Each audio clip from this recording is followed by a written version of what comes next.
To those who loved Andrew Harper, his memory will be forever sacrosanct. Rather, it's the government which threatened to taint it by freeing two of his killers. So says the young police officer's mother, who's broken a long public silence to speak out and perhaps to change the Prime Minister's mind. The pain is always there, so it's not like it's new pain specifically. It's just really that we've got to keep going. You know, where we thought our task was done, it seems that we've still got further to go. We were with Debbie Adlam today, just as the government announced a big rethink, though no one from Downing Street has asked the woman still grieving what should come next. The Prime Minister has paused the early release scheme, but only paused it. Is that enough for you? It's not enough. It's a good start, and I think it really needs a good looking at, not just a quick, meeting and that's it, we'll move on. Her son was killed as he answered an emergency call, caught in the tow rope of a getaway car which dragged him to his death. Two men convicted of manslaughter, Jessie and Albert Bowers, would have been eligible for early release under legislation today put on hold. Myself, the Prime Minister, are looking at the aspects of the implementation of this policy as to who might leave and when they would leave, but crucially as well, what information victims have, what say victims have had in this, to say to them, OK, that if individuals did leave, what control measures would give you reassurance about your life. Since Labour came to power, tens of thousands of inmates have been freed early to ease a crisis of overcrowding. Even so, the number of spare prison places has only risen from 1,500 to just under 3,000 at the latest count. That's the equivalent of 3% of the prison population, barely any spare capacity. Whilst the views of victims have to be front and centre, there is also the issue of how you manage our prisons safely and how do you protect the public. And you can't do that if you have an overburdened prison system. Debbie wants a meeting with the new Prime Minister to tell him face to face how it feels to lose a son. The depth of knowing that you've got to stand up and fight with your every bone. It is, she says, the least she can do. What would Andrew make of this? I know ultimately he would be furious and so let down. Or he'd probably say, you need to just keep on going. You need to do what you think is right. Britain's prison crisis has been years in the making. The family of Andrew Harper know more than anyone that there are no pain-free solutions. John Ray, News at 10. And Mark McQuillan's here to talk us through the background to this. And there are no pain-free solutions, as John was explaining in that report there. This is set in the most fraught of political context, with the prison system in near permanent crisis.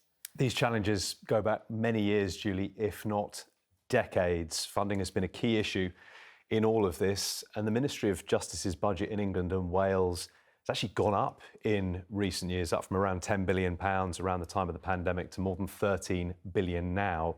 But here's the rub. It follows what the Institute for Fiscal Studies described as severe budget cuts around the 2010s. So it is all relative. And what we're seeing at the moment is overcrowding in prisons, scrutiny over some of the conditions, and a backlog in the courts too. So a big task facing the new Prime Minister. Now, something which might have actually helped a bit with the overcrowding, the early prison release scheme, was due to come in force in September. But Andy Burnham has decided to hit pause, take stock and have a urgent review instead. It is a delicate balance to strike in all of this, when to release prisoners whilst freeing up enough space in the prisons.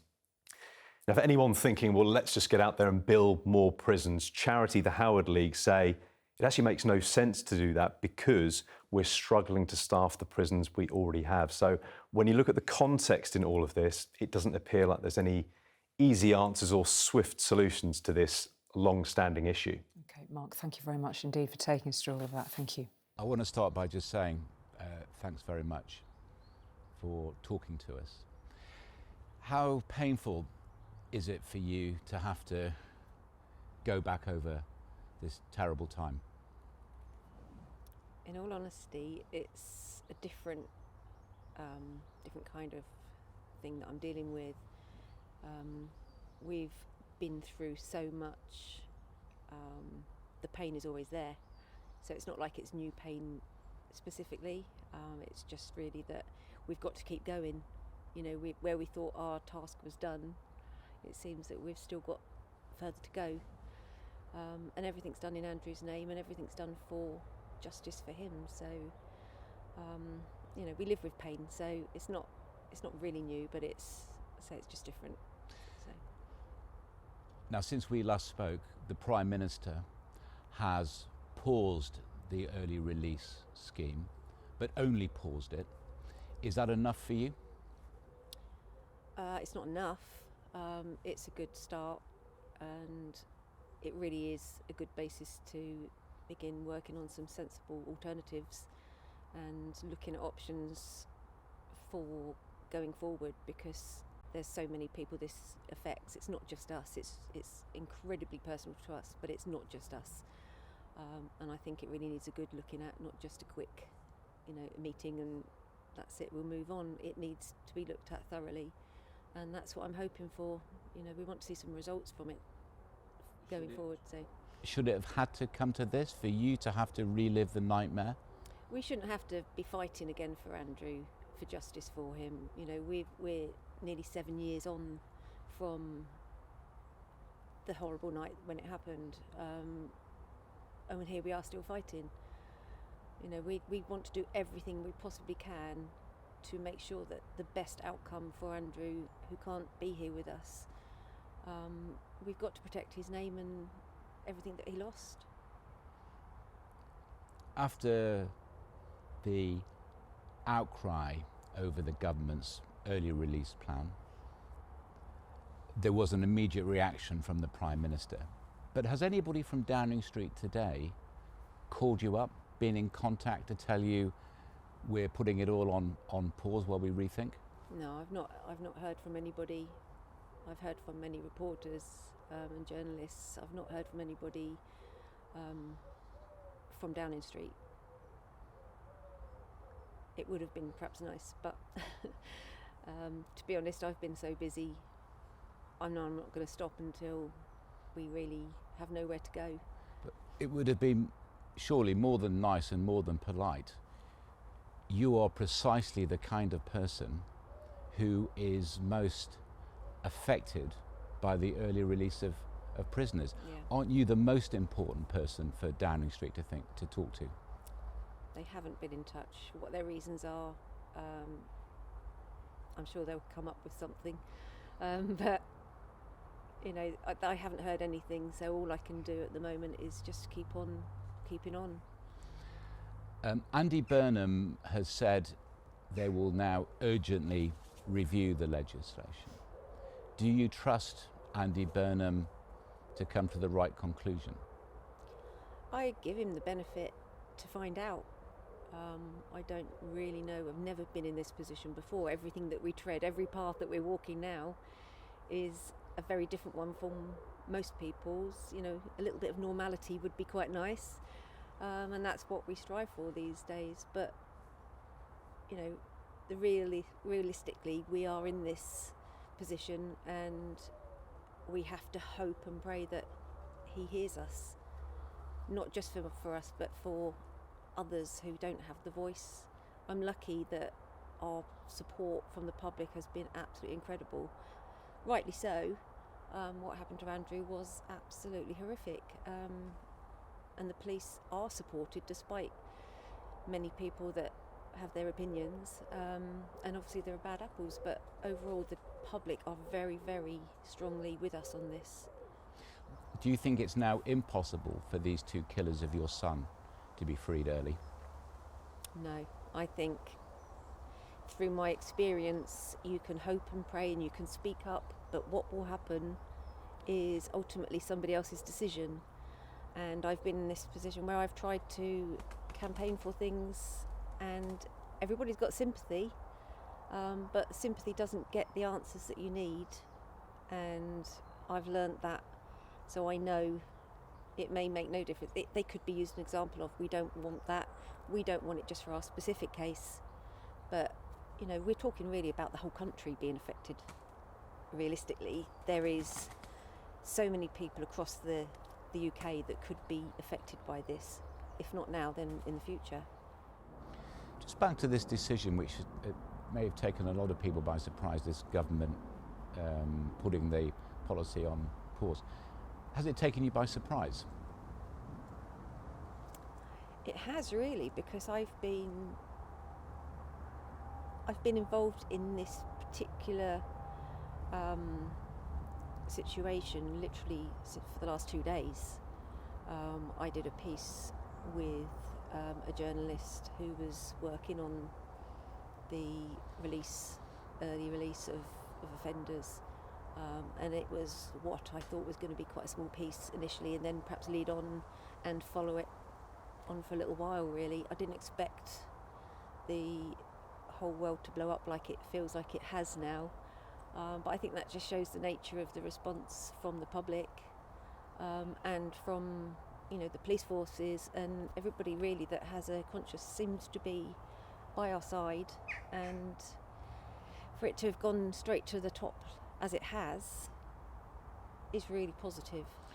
If Andy Burnham is watching this, and he will certainly get to know about what you say, what's your direct message to the new Prime Minister and what he needs to do now to make you feel confident there will be justice for your son? I think there's 2 points really. Firstly, the only way you will really understand is if you've been through it, but try and put yourself in the situation of the victims. Our life is never going to be what it was. It's very hard for some people to put themselves in a situation, but this is a very different situation to even get into the mindset because of how deep it goes. But I also I feel like I want to say that the probation and the tagging and all of this, it's only been reported on within the last few days before this has erupted that there's 9,000 people not been tagged that should be. So where do we get our confidence from? We need to know that there is a proper follow-up on this. You know, to hear that people haven't been tagged when they should be, that was just mind-blowing to me. How does that happen? Your son was one of the good guys. He dedicated his life to law and order. What would he make of the thought of his killers freed? It's really hard to even put that into words. It's a difficult question because I know ultimately he would be furious and so let down and just devastated by it all. But how would he come across? That's a difficult one because he's always such a positive person that always had that air about him of working his way through things. What would he say to you about this, do you think? Or he'd probably say, you know, you need to just keep on going. You need to do what you think is right, and I know he would think it was right. So that's probably why I find it not easy, but a drive to get up and do this and to put myself out there. It's really knowing that it's for him as much as it is for us. As a way of making sure the government gets this right, would you like to meet Andy Burnham and to tell him what he needs to do now? I think I'd like to have him in front of me just to have a proper conversation, really. You know, as a politician, there are so many issues going on around, you know, this part of the country, or their head must be bulging. I can't imagine what it's like to be Prime Minister. I could not contemplate that, but I think you need to really get their attention. I know so far we've got their attention, they're listening, but I feel like I want to put my personal side there, and I don't think you can really replace that with anything else. I think, you know, just to stand with somebody and talk face to face is obviously very viable and valuable. So forgive me for asking this in a blunt manner. As the mother of a police officer killed in the line of duty, what would you tell him? What would you tell Andy Burnham? Sorry, I might need a pause for that. As I say, it's. I think it's trying to bring home to him that how it actually feels to be in this position. You can't put a lot of this into words. It's very much feelings that aren't explainable, but the depth of knowing that you've got to stand up and fight with your every bone to make sure that you've done everything you can really affects how you go forward as a person, I think.